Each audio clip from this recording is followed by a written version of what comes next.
semester, but we're all making efforts to be in person, right? So thank you. Well, I'm Rosa Vallejos from the Department of Linguistics, and today I'm going to share with you some results of a study that we did with some colleagues, in collaboration with some colleagues working in the Amazon of Peru.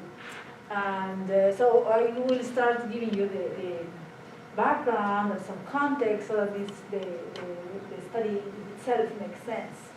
Okay? So, and this is a map that illustrates the diversity, the linguistic and cultural diversity in Peru. And this region here in brown would be the Andes, where Quechua is spoken. Mostly Quechua is the dominant language in this region. And all this colorful part is the Amazon. Okay, the colorful part is the Amazon. And in the Amazon, we have three main regions. The Loreto would be here at the north, Ucayali, somewhere here, and Madre de Dios, a smaller territory here. But this is where most of the linguistic diversity is located geographically, right?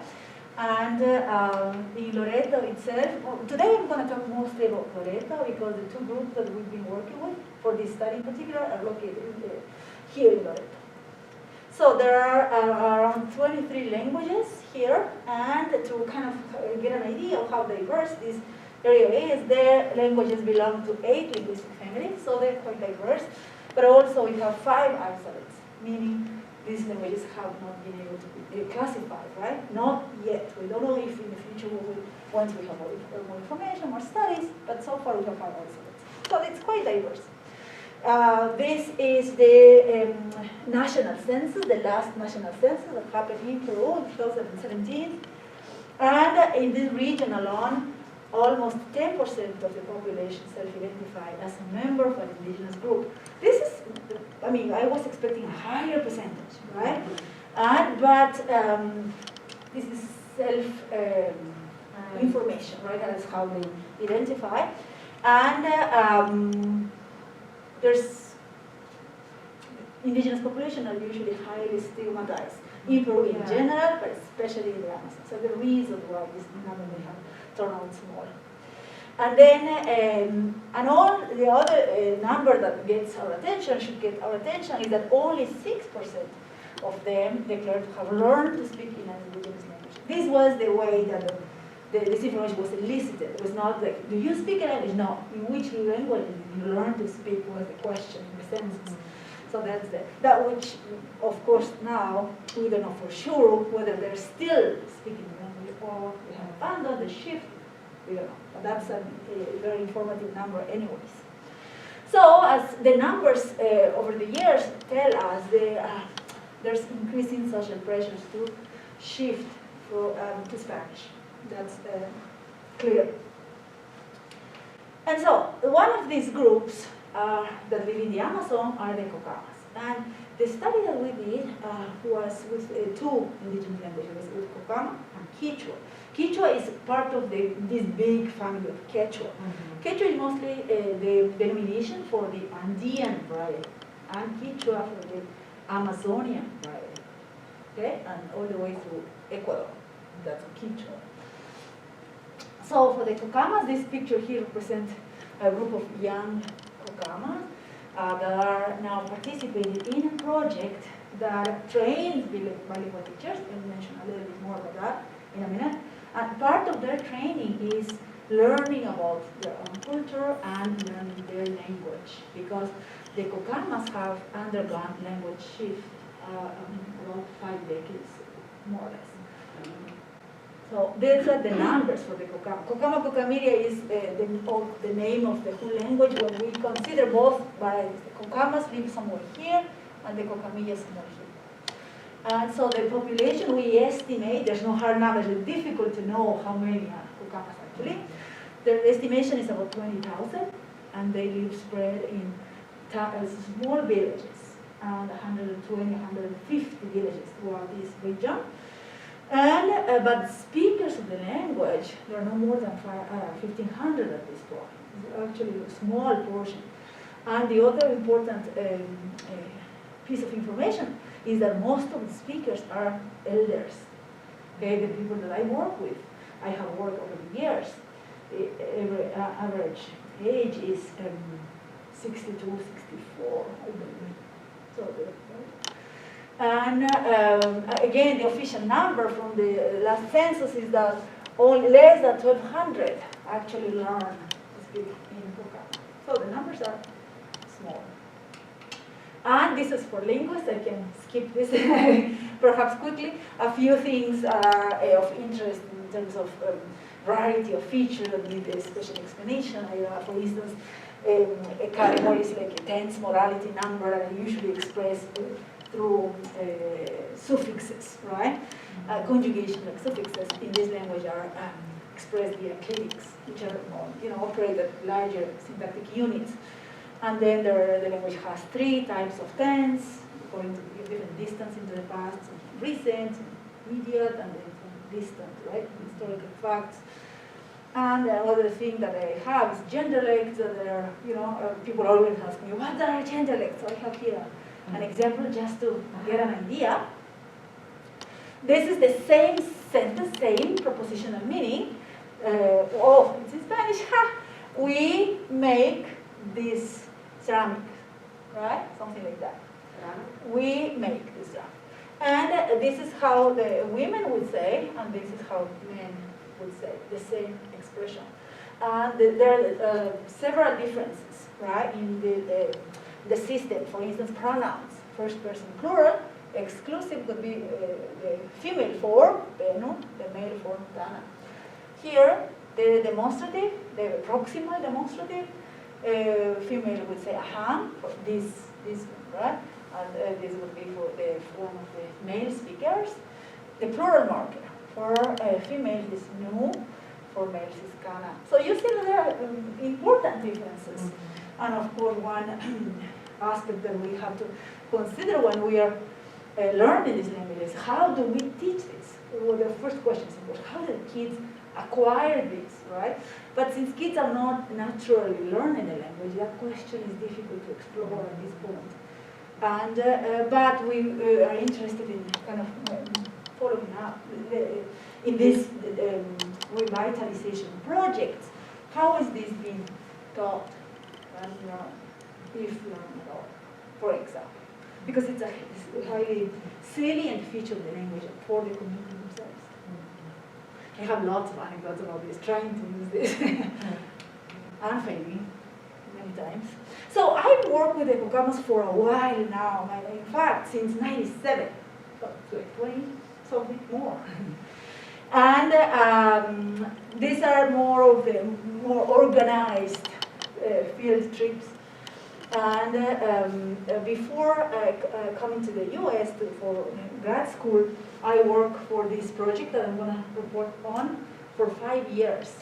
And during that time, I made connections with them, established a very good and strong relationship with several communities and leaders.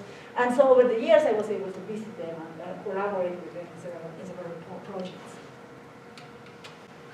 For instance, we, in collaboration with some of them, we did this documentation project and were able to interview 42 elders in total over the years. So that was an interesting task. We have to travel to different villages to be able to find speakers.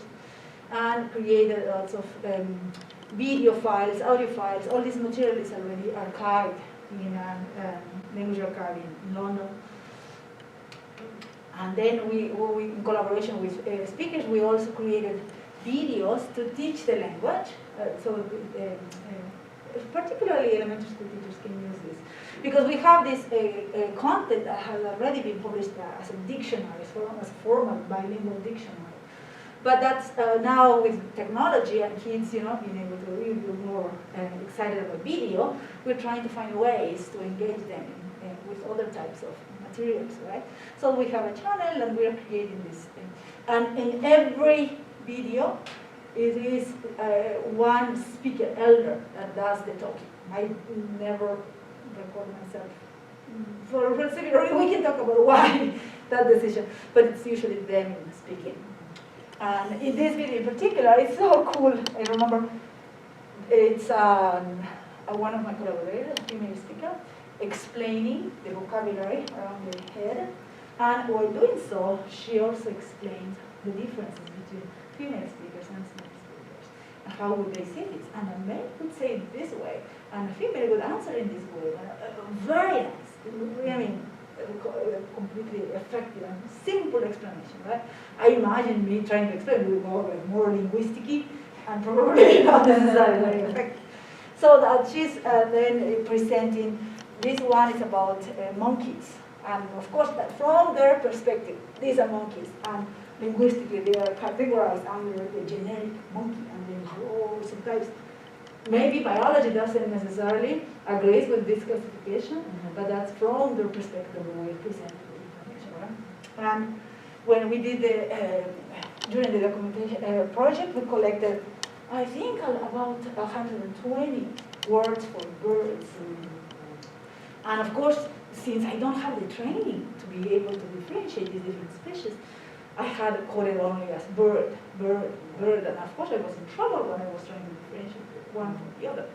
And there's where they collaborated with specialists, with guides that have been published for the Amazon, right? The flora and fauna help, and also, of course, the community members themselves to say, okay, this is one.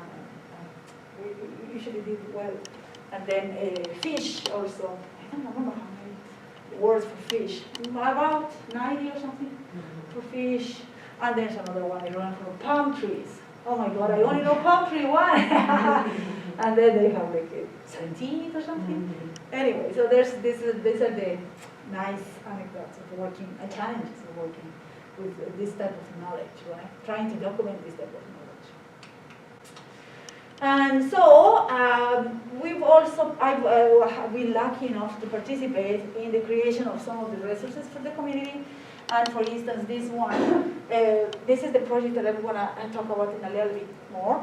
They have created all these resources for this community.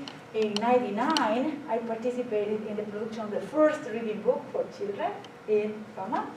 And then these other works, these two, these are just examples because they have created a bunch of these materials, are more about ethnographic information and cultural knowledge and traditional stories. These kinds of materials have been published. This one here, I participated in this one here. What we did was created a collection of lesson plans to teach kids. This was challenging because I understand the linguistic aspects, I understand the grammar of the language, but I'm not a specialist teaching by methodology. I kind of have some ideas right now, but that's one thing. And then how do we present this information to kids, small kids? It's a different challenge.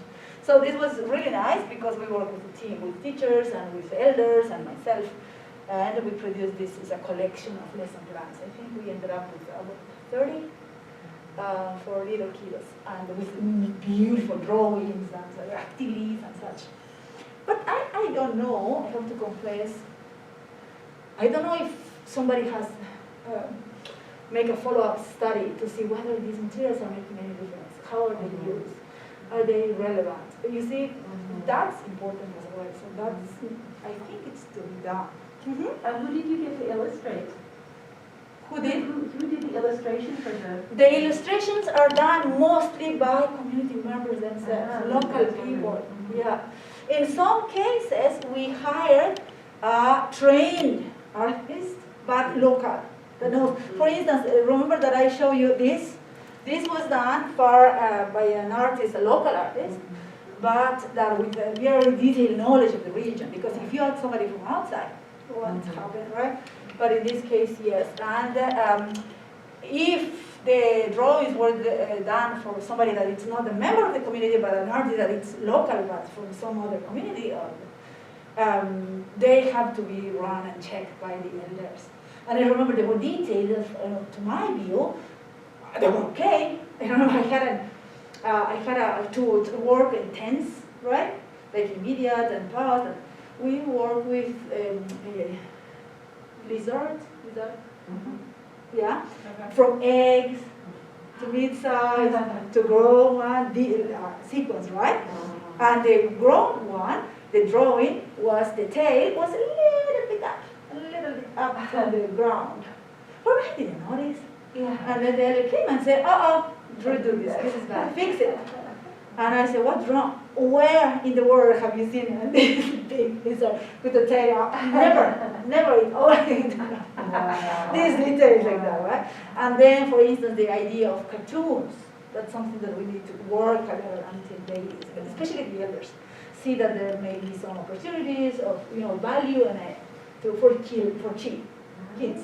Okay, like there's this competence between the turtle and the deer. That's everywhere, right?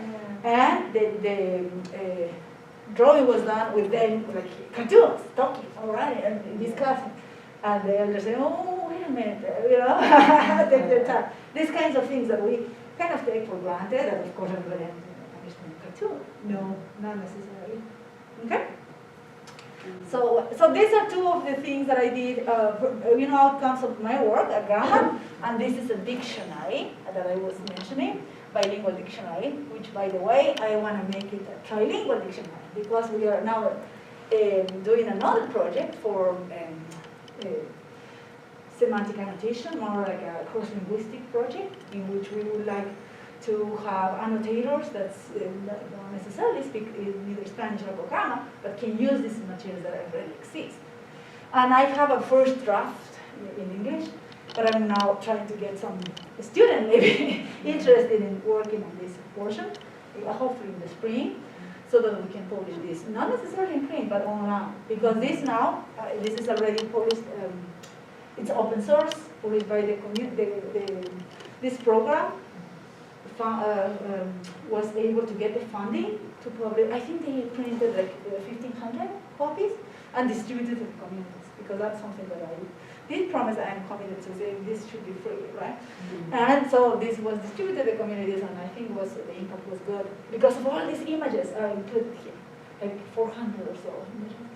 But I want to make it trilingual and put it online, right? So that's I hope to do that next year. And one thing that I want to mention is that in the Kokama context, there are already lots of revitalization projects going on that are being started and led by communities themselves. So, I have no role in this project, which is, for me, that's the ultimate goal, that they start, running their own projects.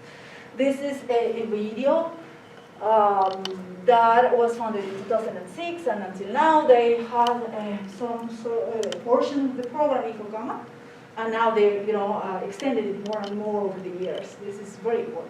And they started to create, one of the strategies is to create music in Kokama and videos in Kokama with young kids and then young adults singing and such. They've been quite successful. So it's very good. So, like when I started in 1997, nobody cared actually. Now it's pretty much part of the conversation, which is really, really nice. There's also a school that they have created where they are teaching Kokama. Elders are teaching to the kids. And this is an image from a documentary that they made about this project and was presented in the national media in Lima. So Peru is quite, let's say, centralized. Everything centralized in the capital city, and there's not much attention to projects or anything that's going on in these other regions, more remote areas. And once some of this is covered and presented in the national media, then you see that, okay, there's some progress being made. So that's just to show that. And they have been also participating in different festivals, have been traveling, and it's good. It's a good time. So I hope they continue. And there are a few other, this is another project in which they are also teaching the language. And they have now a lodge to do tourism, and where they teach, cultural aspects of the Kokama and some language classes, and they are offering these classes. I can see these calls. So this is what's going on with the Kokama group and the Kokama language. Now, a little bit of the Quichuas. I haven't worked with the Quichuas directly. I just had a quick question. I love that they're offering classes. Are those classes in the provinces or in Lima or both? No. These are in La Cocama village. In the villages? Yeah, and run by elders. And this one, for instance, this one in particular, is being promoted and supported by the Ministry of Culture of Peru, meaning there's federal governmental money also. It's supported by. So that's good. So, and I just have a follow-up question. Is that for just people, excuse me, who are from the Kukama sort of, tribe or area? Yeah. Or is it for people who outside? I mean, I don't imagine there would be a lot of them, but there might be other, people who just speak Spanish, Peruvians, who would like to learn the language. Is that possible? For as far as I know, at the beginning, originally, the target audience would be young adults that are being trained as teachers that need the skills because there's reasons why things emerge. Because the Ministry of Education created this new prerequisite to be able to be hired and work in these schools. They have to pass a language test. And so they have to take these tests, and some of the teachers were looking for opportunities, right? Where to get this training, and this is where these types of courses pop up. So the original audience were in fact local members, right, mostly. But then they opened it up for general audiences, and last year I saw the report because they invited me to give talks in this part of this, right? They wanted me to talk about the history of the Kukamas. Where are we coming from? Where did they come? Can you talk us about it? So I did mention all the colonial times. So this was a nice experience because I ended up speaking through Zoom, I believe, to hundreds of people, and I didn't know they were having such a success. And later on, I saw the report they published, and they had students from almost all over the world. Even from the US, there were a couple, from Argentina, lots from Peru. But also like that, people interested in the Amazon. And they had, the audience was kind of varied at this point because of everything was online. I imagine that. I maybe that's gonna stay that way for a little while, and so that they have, this success. And I hope. I mean, if they ask me, I would say, okay, do maybe 2 workshops for locals, in person, and then some others online. And there's another effort like this being done in Brazil, in the Brazilian side, because the Kukamas, we also lived in Brazil. The language is almost extinct there. But there's a linguist, a member of the community, who got her PhD in the University of Brasilia, and I was a member of her committee. But that was like 5 years ago or something. But her research and her program, all her interests are mostly in the revitalization of Kuka. And she's doing amazing. She's now a member of the committee of UNESCO because there's a 10-year of indigenous languages coming up, right? She's a member, the organizing member of this. So she's well positioned now, and she has this type of classes that attend people worldwide. And she's doing well in the Brazilian side. So things are looking good. I'm excited to see what's coming out of these initiatives. Okay, so now about the Quichuas. As I said, I haven't worked with the Quichuas directly myself, but colleagues of mine, friends of mine, and my collaborators have been working with them almost for the same time that I've been, like decades with them. So they know in detail what's going on. This picture here shows, and I have another one later on, I don't know if you can see ladies, some women. This is the first cohort of women that were trained to attend pre-K. They were not trained, for decades we had some training for elementary school teachers. But we didn't go either lower, right, for pre-K, or secondary, high school. Not yet, right? And this was the first effort they made. And when the call was made, only women applied. And the program in itself is amazing and fabulous. They are doing a very nice job. This is one of the picture of them. And I can tell you more. So the Quichuas, they also live in Loreto.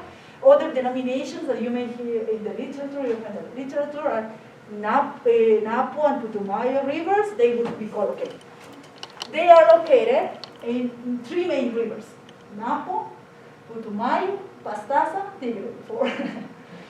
And I will talk mostly about the Napo rivers, okay? And if the Quichuas are located in these two rivers, they're usually called Napurunas. And if they are located in these two rivers, they're called Incas, from Incas. But as a whole, all of them still are called the Quichuas. Okay? But this is, again, the variety spoken in the Amazon. Here is Quechua. And what else? According to the last census, almost 6,000 declared learning to speak in Quechua, right?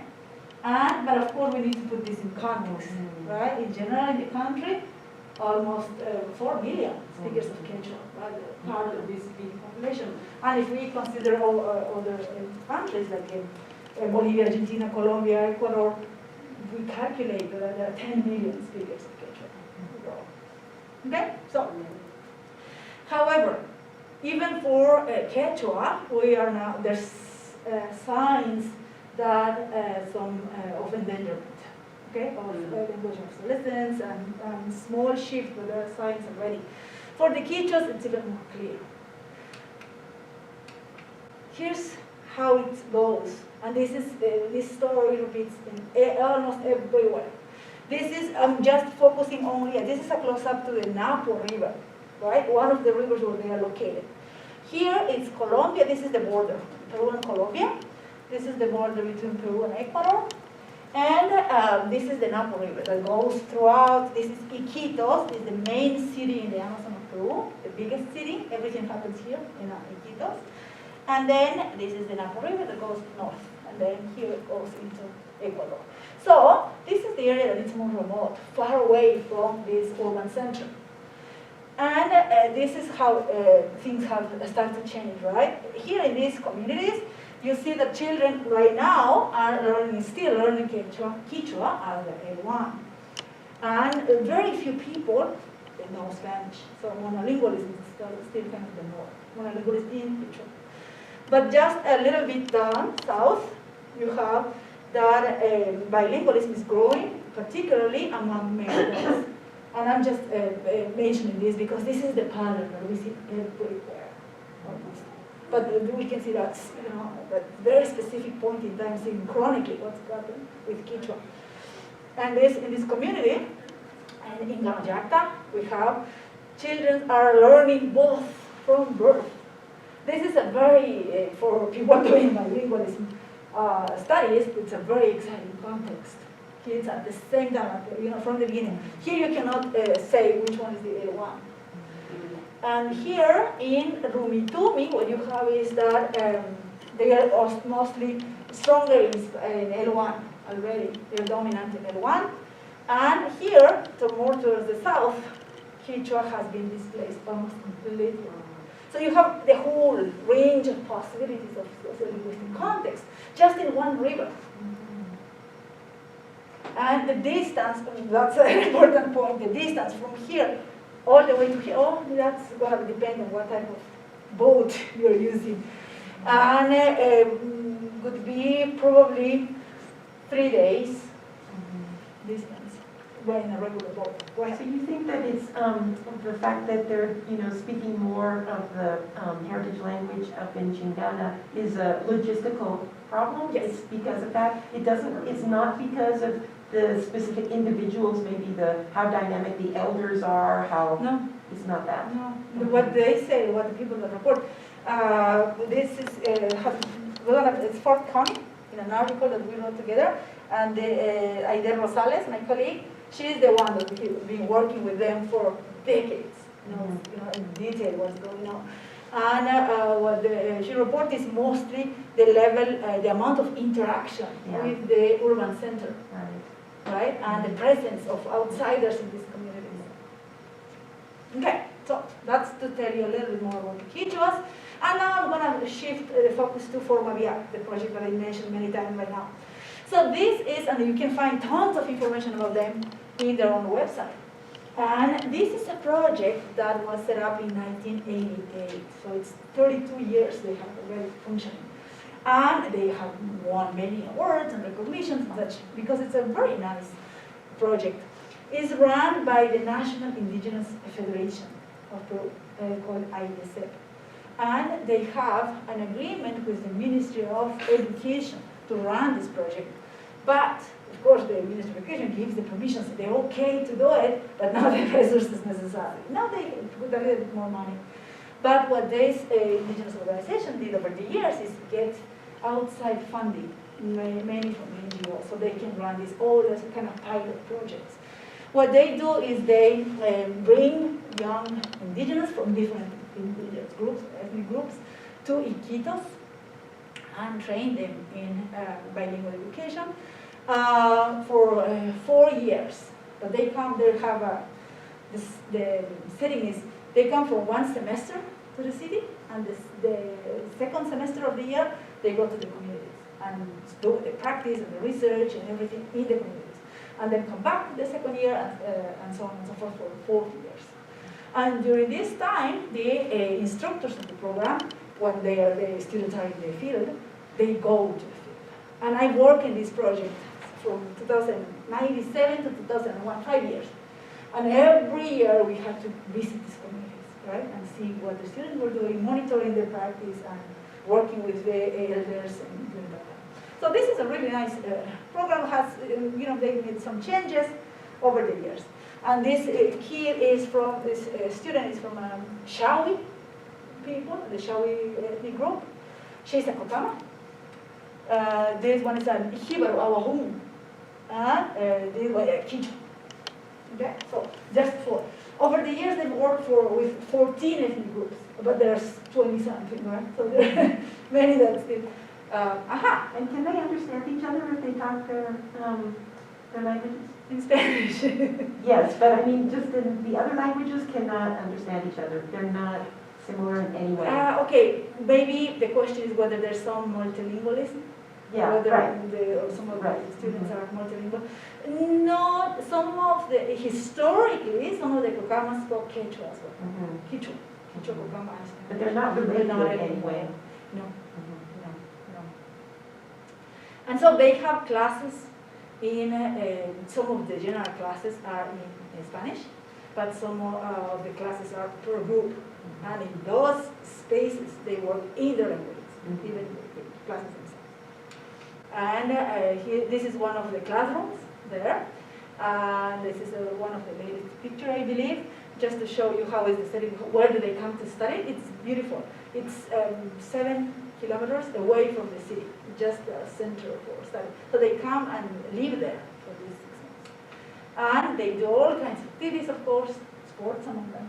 And they are trained in content, right? Math, geography, and methodologies as well. Like, okay, like here's a picture they have taken methodologies. I think this was Spanish as a second language, methodologies. And I was, every time that I go and visit and do field work, I try to participate in as many activities as they have, so I participated in the workshop there. And this one is being given by this guy from Switzerland. They have all these agreements with people from, usually the people that give the money, they also give support and come and give these workshops and monitor the project and the creation of materials. So it's a very nice. Another thing they do is, especially for the groups that have already, the language have been abandoned, right? Like the Kokamas and some of the Quichuas, because the Quichuas come from all these communities, right? They also take classes in the indigenous languages. Okay, they are learning as heritage languages.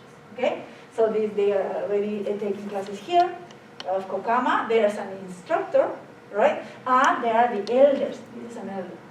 That is part of the process. Okay, she's a support, right? Tutor or mentor kind of. Here's another one. They are learning, and this is the elder. Right? Again, this is another class. Quechua. This is Quechua. The elder. The elders have a role in the program. This is Kokama and Kokama.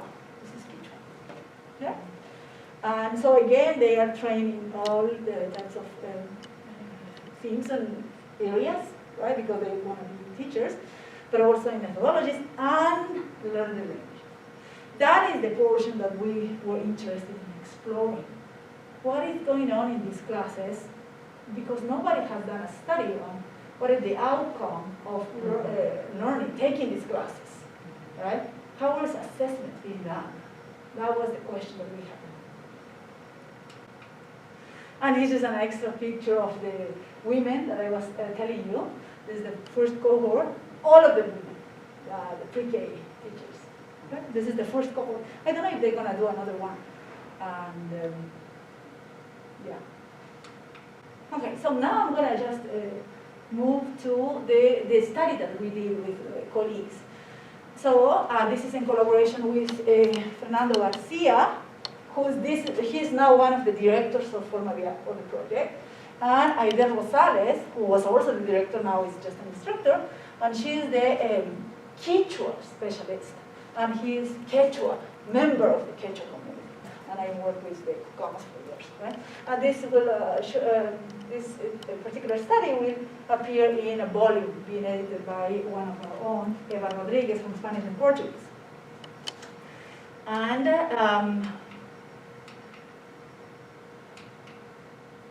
so when we start asking this question, how can we know what they know at this point?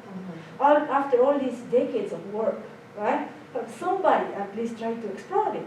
And we found that there are not methodologies to measure proficiency, and there are no baselines, there are no reference points, there's nothing. And but we recognize also that we could leave them alone.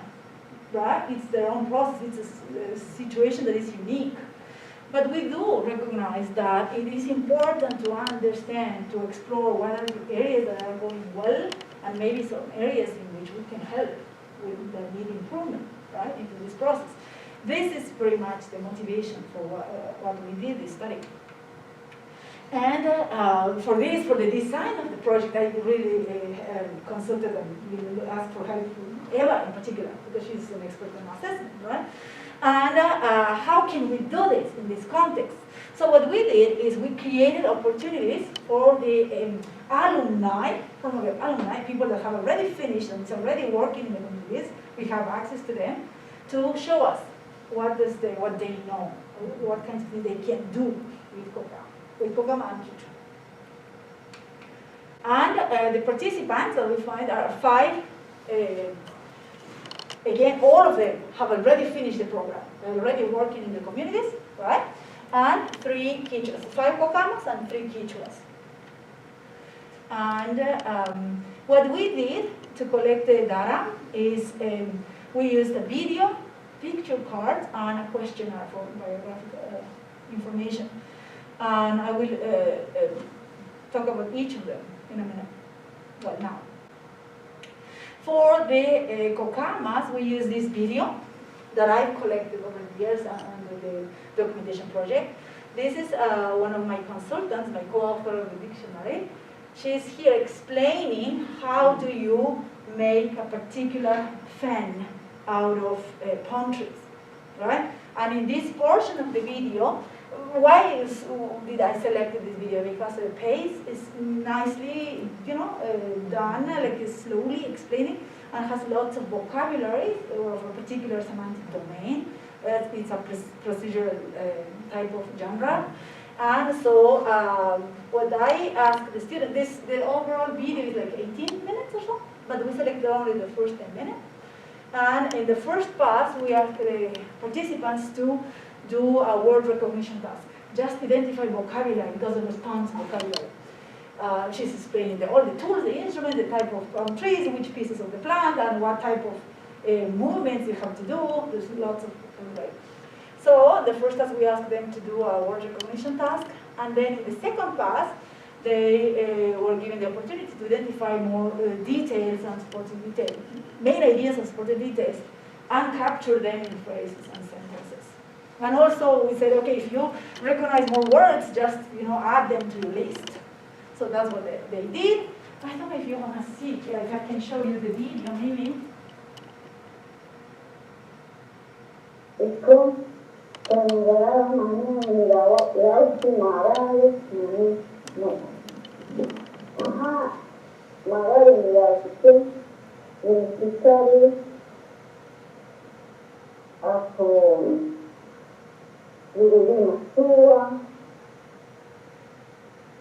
Meretu, Wekara, Oku, This is a list of the countries, types of countries that you can use for this. Airaoku, Marae. Aha, Ipotaraoku, Aharu, Marae. Aha, Meretu, Airaoku,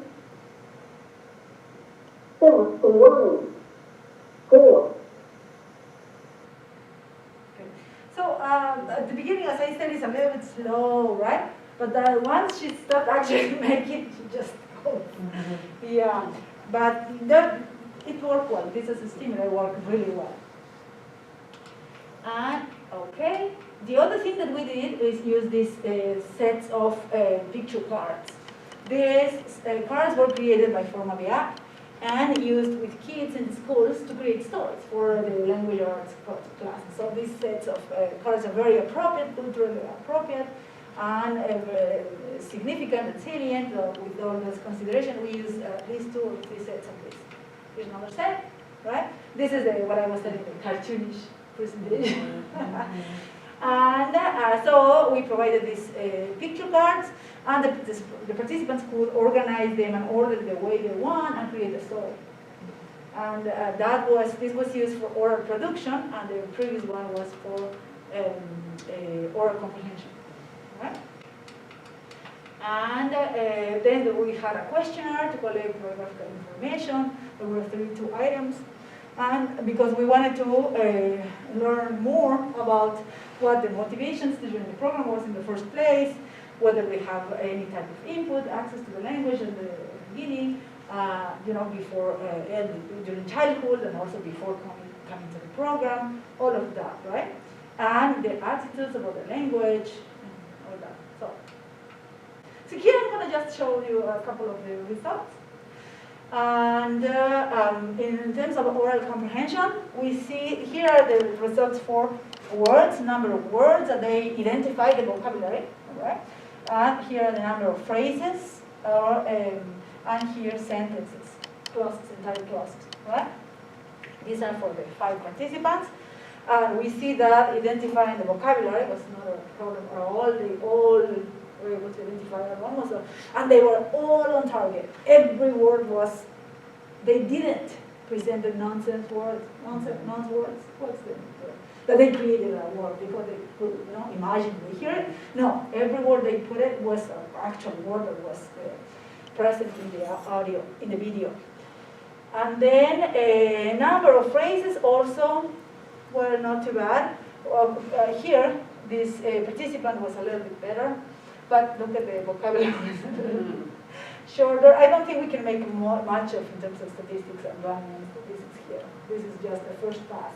We wish to have more data to be able to run some tests. And then in terms of clauses as well.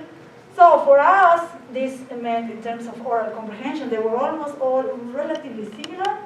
They did well, and they got almost all the details of the video. There was none of them had issues understanding and following everything that was presented to the video. That was the overall conclusion. And this is for oral production, for the Kokamas only. And here we see a little bit of a difference in this. This was the participant that had some difficulties, but all the other ones were good. Here the information that we have is the length of their production, because we told them, speak as much as you can, tell the story, as long as you want to speak, and then when they stop, we just stop the recording. That was how it was done. So you can see that this participant here had a long story, longer than the others, but this one had a shorter. And the second one measure that we have here is the number of words produced. However, that was not enough. Or imagine you repeat the words, the same phrases over and over, would be the case, right? And we also had the other column for word types. How many different types of words? Not tokens, but types. This would be tokens, these would be types. Okay, to be able to get a better sense. And then speech rate. We are not necessarily very convinced that this is very informative, But at least this is what we got from. Speech rate would be the dividing, right? The total length for number of words by number of words. And so this is what we have, at least a preliminary view. This is the first attempt to get make sense of them. And in oral comprehension, we see that there were not much differences among them. When we saw the oral production, we started to see some differences among them. And then what we did is also, this is what we saw from the data, right? But we also asked the elders from each group to assess the speakers and put them in categories. And basically, you create a category. And they come up. The categories were, oh, he knows, but needs to practice. Right? And the other one, oh, yes, he knows, but perhaps needs take more classes from us. We could help him. Right? The other one, oh, yeah, he's good. She's good. So those are the three categories. And we kind of correlated the numbers that we see with the assessment, the overall assessment from the speaker. They put in categories. So there are all the charts and all that. And then what we did, we also did a qualitative analysis of the production. And we look at comparing different types of parameters at the phonological level, at the morphological level, what happens at the level of syntax, whether we can identify some patterns already, and the pragmatics. And yes, for instance, in the Kokamas, they have this special vowel, they have 5 vowels. Would be the central vowel, which doesn't exist in Spanish, right? But almost none of them will produce this one. Right? And it's a very productive vowel. And all the other details are all entirely were very good. And then in terms of morphology, very small subset of postpositions and clitics are used. Not necessarily, you don't see much. And then gender indexicals, remember those markers that were female and male, very few are used. And in Kokama, one thing you do in discourse is it's full of direct quotation. So when you say, and then my brother said, you have to speak, if I'm telling you, and then my brother said, everything that my brother said in the female form, because that's what you're quoting, right? And if I say, and then my mom said, I have to move to, that's the way it's done, so it switches all the way. We see in the patterns of these learners here, the learners, they avoid switching altogether. They avoid direct quotation. Not a single instance of direct quotation. And then what else do we find in the terms of syntax? Declarative clauses are good. Interrogative constructions were a little bit problematic. There's a special grammar for interrogative construction. And then prosody is the winner in terms of strategies to link clauses, to make complex sentences. Just link with prosody, and they're done. And then this was an interesting take, but it would take me too long to explain.